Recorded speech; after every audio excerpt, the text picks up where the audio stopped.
Hello guys, how are you? I hope you are fine.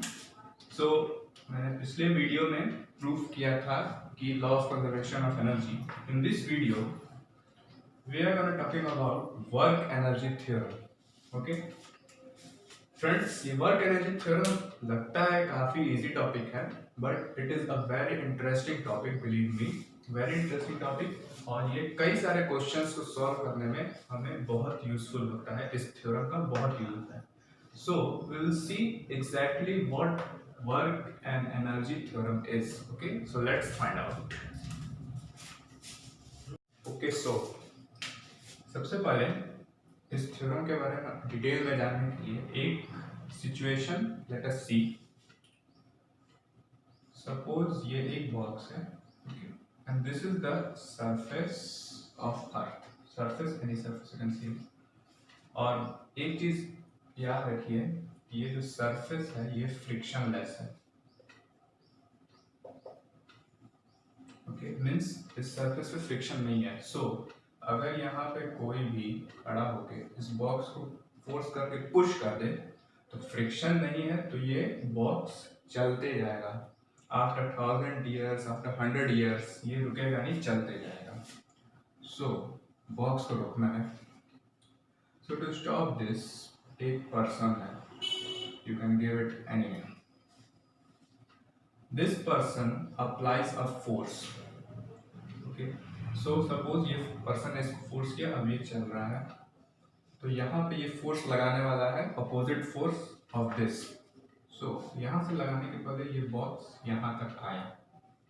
Okay, so यहाँ से जब शुरू किया तो उस टाइम इसकी इनिशियल वेलोसिटी 0 थी, यहाँ पे इसकी फाइनल वेलोसिटी है। ओके फ्रेंड सी, और ये एक सर्टेन टाइम में है। ओके, सो इसके पास एक्सेलरेशन जरूर होगा। ओके, सो जब यहाँ पे आया तो इस मैन ने इसको अपोजिट फोर्स लगाया तो स्टॉप दिस। अब अगर इस बॉडी का कुछ मास है और अगर ठीक ठाक ज्यादा मास है तो ये तुरंत तो यहाँ पे रुकेगा नहीं। ओके, थोड़ा सा ये बॉक्स भी इसको फोर्स लगाएगा, third law of motion. Okay, so जब इस आदमी ने इसको फोर्स लगाया उसी टाइम इस बॉक्स ने भी वापस उस आदमी को फोर्स लगाया, तो ये मैन जो कि फ्रिक्शनलेस सरफेस है तो ये भी यहाँ पे जाके रुका और ये बॉक्स यहाँ पे आके रुक गया। ओके, सो अब we will talk from this position to this position, इतना का लेट्स लीव। ओके, सो और friend see, one important thing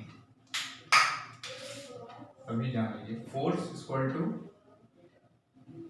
work equal to force into displacement होता है। तो जब ये मैन यहाँ पे था, यहाँ पे आके रुका है, फाइनल है, यहाँ पे ये फोर्स लगाना शुरू किया था इसको, तो जितना फोर्स ये इसको लगाया उतना ही फोर्स ये भी इसको लगाया अपोजिट रिएक्शन से।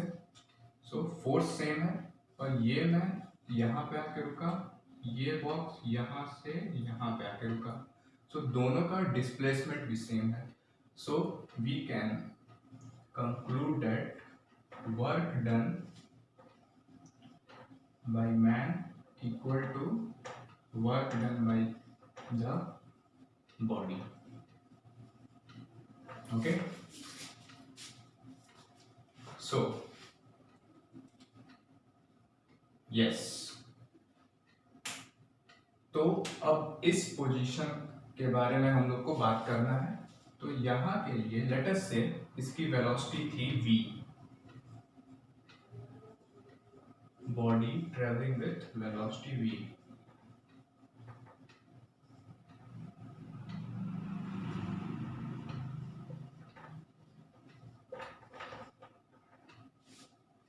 ओके, यहाँ पे तो इसकी कुछ वेलोसिटी थी। अब जब हम बस इस पोजीशन के बारे में बात कर रहे हैं तो उसके रिस्पेक्ट में अब ये बॉक्स की इनिशियल वेलोसिटी हो जाएगी। ओके, और this will be the final velocity. Okay, so ये यहाँ पे u इनिशियल थी, यहाँ पे v थी, तो बस जब इसका हम लोग बात कर रहे हैं तो v यहाँ पे फाइनल वेलोसिटी यहाँ पे 0 हो गया क्योंकि बॉक्स यहाँ पे आके रुक गया है। सो फाइनल वेलोसिटी अंत का 0 हो गया। यहाँ पे लेट सपोज कुछ इसकी वेलोसिटी थी। So third equation of motion we will use v square equal to u square plus 2as। अब चूंकि ये एक्सेलरेशन में था बॉडी, ओके, और एक्सेलरेशन से ये वापस रुका है, रेस्ट मतलब रिटार्डेशन हुआ है। तो रिटार्डेशन के लिए हम लोग फॉर्मूला यूज करते हैं v square equal to u square minus 2as। Okay, this will use. So this is final velocity, initial velocity. Final velocity अंत में इसकी 0 हुई है। बस इतने का बात करें तो 0 इक्वल टू इनिशियल वेलोसिटी इसकी v है यहाँ पर, ओके, क्योंकि v अब इस पोजीशन के लिए v इनिशियल हो गई है। यहाँ पे ये u था, ये v, तो u की जगह v square minus 2as। Okay, so यहाँ से we can find out that v square is equal to 2as. This is an important equation, you have to use it. Okay. Okay friends, so v square is equal to 2as ये हमने find किया। तो इससे हम लोग एक और relation इसी से निकाल सकते हैं, बेसिकली सेम ही है, v square by 2 equal to as। Okay, 2 यहाँ पे आ गया, v square by 2 equal to as। Okay, so now as we know that work is equal to force into displacement, okay, and by the second equation of motion हम लोग को पता है F equal to ma, okay, so F की जगह हम ma डाल सकते हैं and displacement, so mas, so let's keep the mass same and as equal to v square by 2, तो as की जगह हम v square upon 2 कर सकते हैं। Friend, can you see that mv square by 2 ये फॉर्मूला है काइनेटिक एनर्जी का। Kinetic energy equal to half mv square, ये बेसिकली सेम है, mv square by 2। So from this all the experiment we can say that kinetic energy of body is equal to the work done by it before coming to rest।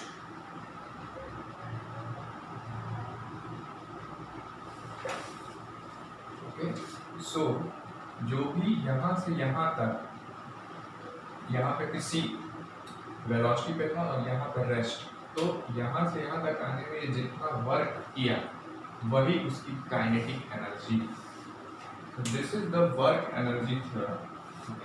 और जो work done by the body है that is equal to the work done by the man. Okay, क्योंकि force लगाया तो ये भी, और जब मैन यहाँ पे इसको फोर्स लगाया था तो ये भी इसको अपोजिट फोर्स लगाया था, तो फोर्स आर सेम और डिस्प्लेसमेंट भी दोनों का सेम है।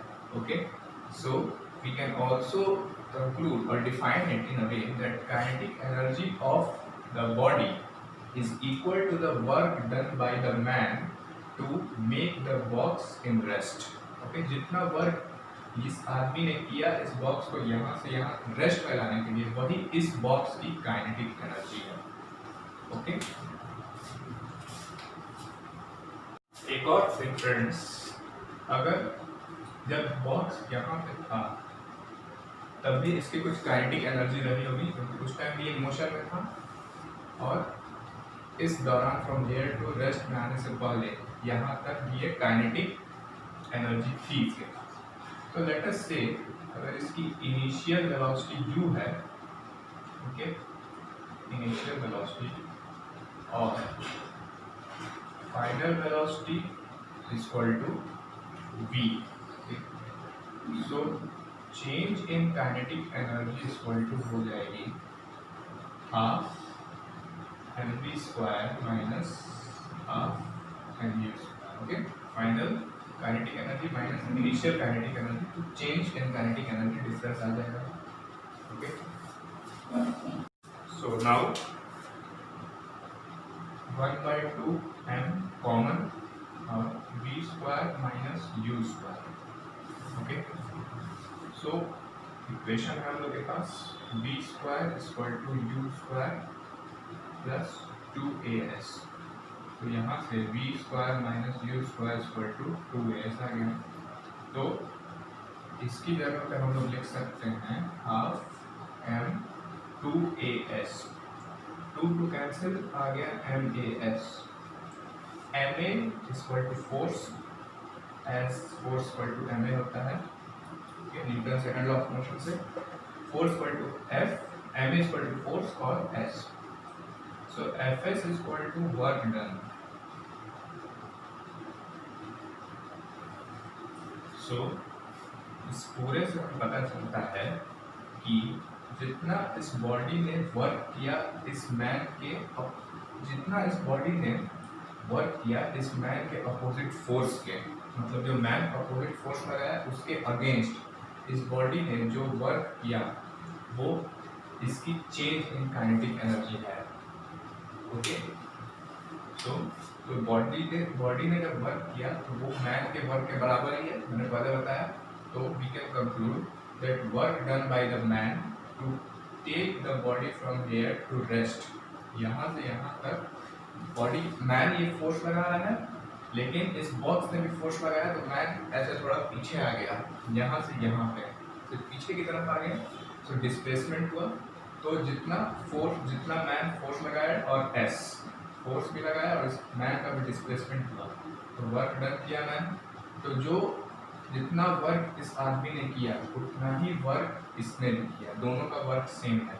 So we can say that work done by the man to take the body from here to here, that is यहाँ से रेस्ट में लाने के लिए इस मैन ने जितना वर्क किया वो इस बॉडी का चेंज इन काइनेटिक एनर्जी है। Okay, so this is the very important equation that change in kinetic energy is equal to work done on the force।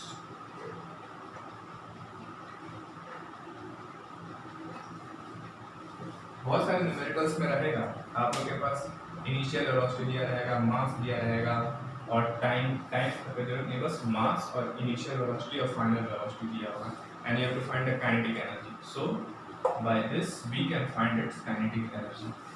Okay friends, so this is only the work energy theorem. I hope you have got some new information through this. Maybe आपके पास पहले से होगी, but I hope I have proved it while this all explanation. So this is in today's video, work energy theorem. If you like, please subscribe and share this video so that बहुत लोगों के पास ये जानकारी मिले, क्योंकि बहुत important चीज़ है, बहुत important बात है। Okay? So thank you. This is for today. Bye bye. Take care.